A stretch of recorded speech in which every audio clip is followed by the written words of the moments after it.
What's good, y'all? This your boy Teddy B Blackman, and I'm here with another, video.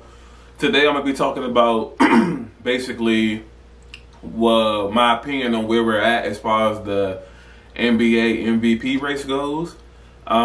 It's been narrowed down to about 5 candidates now, and the latest ladder was dropped technically about an hour ago from NBA.com or whatever, and so I'm going to be going over the top 5 and then making a case for all 5, as well as letting you know who I feel like, the obvious MVP choice is. So without further ado, we're going to hop right into it. Y'all can let me know y'all opinions in the comments and likes or dislikes the video, whatever you need to do. Interact with the video, please. That's all I ask for. Appreciate it. So number 5, this is just released about an hour ago. Number 5 on the list is Luka Doncic. Now, Luka Doncic has been fairly consistent all year. I think he's been out a little bit with a couple of injuries, but nothing crazy. I feel like he has had like a couple of subpar games, but nothing to discredit him or anything of that nature. It happens to everybody. So according to this, it says he's averaging 29, 8, and 9. So that's 8 rebounds and 9 assists. He's number 5. His playmaking ability is otherworldly. He's one of the best point guards that we have. He's one of those oversized point guards who at first glance you would think is maybe a small forward or something. He's like not necessarily the height. I think he's about 6'6", 6'7" anyway, but weight wise he's like sturdy. He's not the average point guard, you know what I'm saying?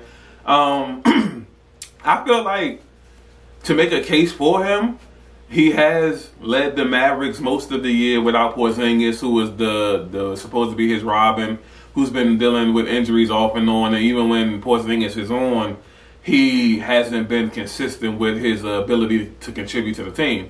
The Mavericks are somewhere in the playoff race. I don't know if they're the 7th seed or somewhere in that play-in tournament thing.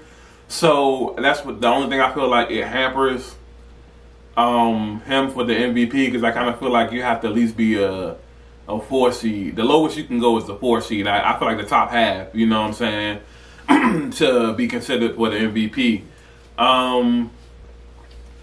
That's why I had technically discredited Steph Curry, even though he's been on a super tear as of late. But the Warriors are like the 8th or 9th seed, 10th going for the play-in. So the MVP can't come from a 9th seed. You know what I'm saying? Like, if it wasn't no play-in, you wouldn't even be in the playoffs. So that, not how that goes. Other than that, of course he would be up there.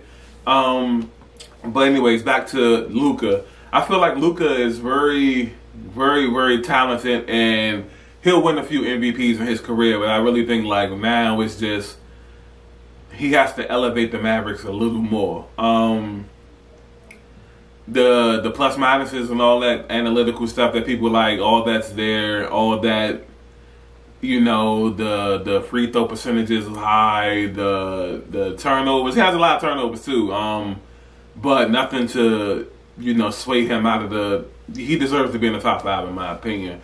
So, going to number 4. Number 4 is Chris Paul, and this is a very, very hot, interesting pick as of the last week or so. This says Chris Paul is averaging 16 points, 4 rebounds, and 9 assists, which is, and everybody knows Chris Paul is like, when he's not injured, he's very, very, very, very reliable. The Suns have the 2nd best record in the West. It was first for a few days, but I think they lost the other night, and Utah won the other night, so Utah's back in the number 1 seed in the West. I've actually been debating on social media about this one. This is a very interesting pick because I don't feel like Chris Paul is even the best player on his team. I think what people are confusing is because Phoenix didn't make the playoffs last year and they're making it this year, it's solely because of Chris Paul. I don't feel like that's true at all. Chris Paul has been a very key dynamic piece for the Phoenix Suns. But if you take a look back to what was happening last year, the Phoenix Suns were trending upwards once they made a couple of coaching changes, and once they got like to the back half of the right before the NBA had shut down, Phoenix was rolling. And then when the NBA started back up in the bubble, Phoenix rolled in the bubble. You know what I'm saying? They were trending upwards in my opinion anyway. So although I wouldn't have predicted a number 1 seed or a number 2 seed, I felt like they would have made the playoffs this year without the addition of Chris Paul. However, I feel like his leadership was tremendous with this team. Taking the load off of Devin Booker was tremendous for this team. But at the end of the day, I feel like Chris Paul is more of a Robin than a Batman. I don't feel like Robins win MVPs. And Chris Paul is just like, he's a good, Batman. I mean, he's a good Robin, my bad.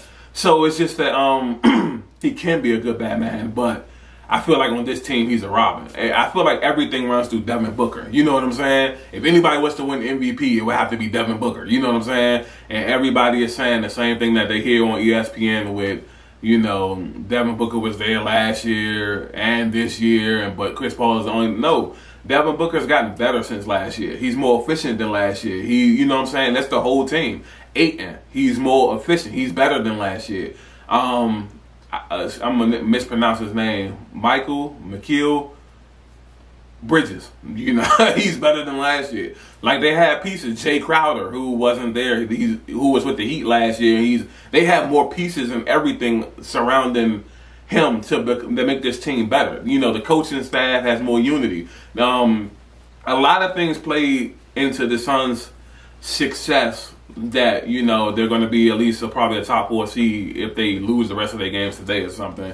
I mean, for the rest of the season or whatever, they'll be a top 4 seed, but they're probably going to be a top 2 seed. Well, everything is congested, so we'll see. It's about 6 games left. We'll see how things shake up. So if I had to pick, it would be Devin Booker, more of the MVP candidate than Chris Paul. But I get what's going on, and I feel like he does deserve some nods for it, even though I feel like this really shouldn't be a serious consideration. You know what I'm saying? But we'll see how things shake up. So he's number 4 right now. We're going to go to number 3. Number 3, which is, if it wasn't for number 1, number 3 would be my pick because I'm a huge fan of this guy. A lot of people don't know this. I'm a huge fan of this guy. Number 3 is Giannis Antetokounmpo, the Greek Freak, Milwaukee Bucks. Now, this is a very interesting player. Giannis hasn't missed a lot of games this year. Giannis has been very consistent. Giannis, low-key, is putting up better numbers than his last 2 years in which he both won MVP those 2 years. So this is just, it's interesting because I don't know what people are really looking for. Now, Milwaukee has the 3rd best record in the East. And they're flip-flopping on a nightly basis with the Nets as far as 2-3, 2-3, 2-3. So they're 3 today, there might be 2 tomorrow, blah, blah, blah. Like I said, if you're in the top 4 and you're separated by half games and all that, you're just, MVP is open. So, Greek Freak is the complete package, which is why I like him. He plays offense good, decent, needs to develop a little shot, but he goes 100% all the time. If he's on the court, he's going 100% all the time until he can't go no more. The defense is tremendous. You know what I'm saying? Just all around great player. You know what I mean? I didn't read his averages. It says he's averaging 28 points, 11 rebounds, and 6 assists, which is very dope for somebody that plays basically small forward, power forward, and sometimes even center. But he's been running the point set a lot more with the additions of Jrue Holiday, which is more so of a shooting guard more than he is a point guard. Of course, he still has Chris Middleton there. So he has, it's going to be interesting to see how they fare in the playoffs. I feel like they'll be better with Jrue Holiday than Eric Bledsoe. You know what I'm saying? I really feel like because the top 2 has been putting in so much work that he's just getting the raw deal. I really wanted to see somebody win MVP 3 years in a row. I haven't seen that in my lifetime. I've been watching basketball since about 95, 96. It's 2021. So I haven't seen that in my lifetime. Somebody win MVP 3 years in a row. I thought that would have been cool. You know what I'm saying? So that's why I really was pushing for Giannis to get this, just to see that history being made. I'm an advocate for witnessing history. You know what I'm saying? I want to see it. Like a lot of my peoples and friends, they don't like to see Tom Brady keep winning Super Bowls. I love seeing it. This is like something you'll probably, like, the history of the earth will probably never see somebody win 7, 8 Super Bowls again. Maybe not, but maybe not. At least a key quarterback position player like that. You know what I'm saying? So I was voting for Giannis to get that. Other than that, I don't have to speak on Giannis's impact. We all see that on a nightly basis. There's never going to be no debate about who's the best person on his team. He was the All-Star Game MVP. He's not the best person on his team. He's the best person on the collective full of all-stars in the whole conference. You know what I'm saying? He's the best person. So it's like, outside of Kevin Durant and a healthy KD and a healthy Embiid, I'll say Greek Freak is probably the best player in the East. You know what I'm saying? Other than that, there really isn't too much to harp on about him. So we're going to just go right to number 2. Number 2 is Philly's monster, Joel Embiid. Now, if Joel Embiid was healthy this whole year, he probably would be the MVP because of the averages that he's putting up. It says here that Joel Embiid is averaging 29 points, 11 rebounds, 3 assists, 1 steal, and 1 block per game. The only thing that's keeping him from winning this MVP, in my opinion, is the fact that he's missed about 20-odd games. You know what I'm saying? When he's on the court, man, complete package. He's dominant in the paint. He can shoot outside the paint. Sometimes he shoots outside a little too much. But, you know, when the threes are falling, I get it. So I'm not going to, you know, penalize him for that. Yeah, he plays defense. He knows how to get to the foul line. He makes free throws when he gets to the foul line. You don't have to be like, oh, he's a big man, he's going to miss these. No, he's all around dominant when he's on the floor. You know what I'm saying? He's played most of the season without Ben Simmons, which is probably why these averages are a little like elevated too, because if Ben Simmons was healthy this whole year, I kind of feel like the outcome might be different. But we'll just have to wait and see. Basically, I really feel like, even though they say he's number 2, I really feel like he's really like, you know, he's kind of eliminated a little bit from this because of the so many games missed. You know what I'm saying? Like, because obviously now, you know, getting to number 1. Obviously, number 1 is Jokic, the Joker, big Joker from the Denver Nuggets. The Nuggets are the 4th seed in the West. They fluctuate between 2 and 4 because of like I said, everybody's either a half game away from this or 1 game away from that. So on a nightly basis, these standings are fluctuating. The thing with Jokic is, it's not about necessarily making a case for him to be the MVP. It's what could you say for him not to be the MVP, because he's done so much. Now, Jokic, only thing I have to read about Jokic is his averages, because he's averaging 26 points, 11 rebounds, and 8 assists, and 1 steal. Jokic is averaging almost a triple-double. Now, a center averaging a triple-double, we haven't seen nothing like that probably since, like, Wilt. I haven't seen that at all, because I didn't see Wilt. Now, I've seen big men get triple doubles and stuff occasionally, but it's when it comes to the Joker, it's too much stuff that's stacked up for him not to win MVP. 1, everybody that's in the top 5 of this race, besides him, everybody's missed some time.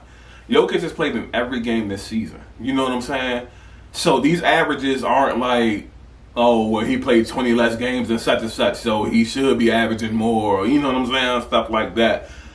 He's played every game this season. He's played half the season without Jamal Murray, who is I guess arguably supposed to be the best player on the Nuggets, but maybe not. I think it's clearly Jokic now. You know what I'm saying? It's really just like he has career highs in these points.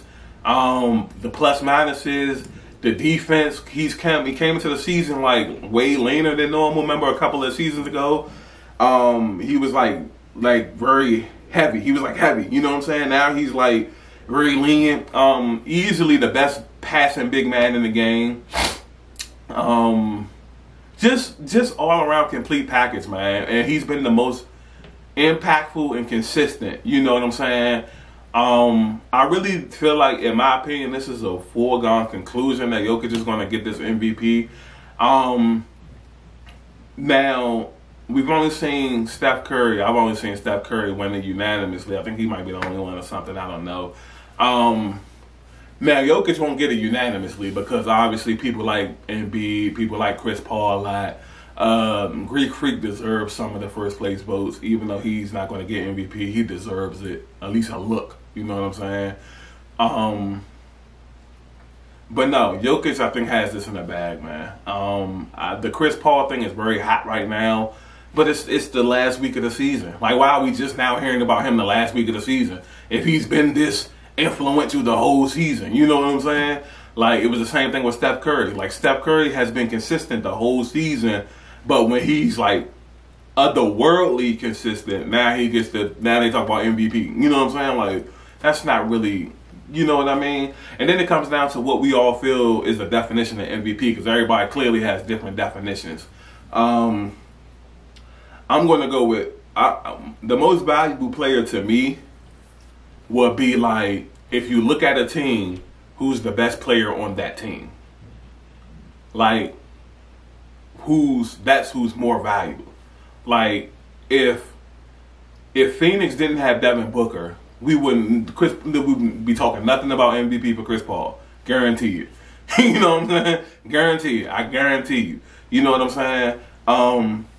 I feel like, who was number 5? Luka Doncic, where he's basically by himself. Everybody else is basically by themselves. Chris Paul just has a unique situation. I love Chris Paul. I don't want to seem like I'm hating, but I just feel like this is really like lightning in a bottle right now. So that's like I said, just dropped an hour ago. That's the top 5 rankings right now for the NBA MVP ladder, which will wrap up around next week, I believe. Even though I feel like this has been wrapped up for about a few weeks now with Jokic, but who do y'all think should be the MVP? Like, is it somebody different? Is it somebody not in the top 5? Because I still hear about, you know, LeBron, even though he's hobbling and hurt. You still hear about Kawhi Leonard, some people say. I don't know how. He's missed a lot of games, but I don't know how. Steph Curry, obviously, and just things of that nature. So, yeah, this has been Teddy B. Blackman, and this is my video about the NBA MVP race.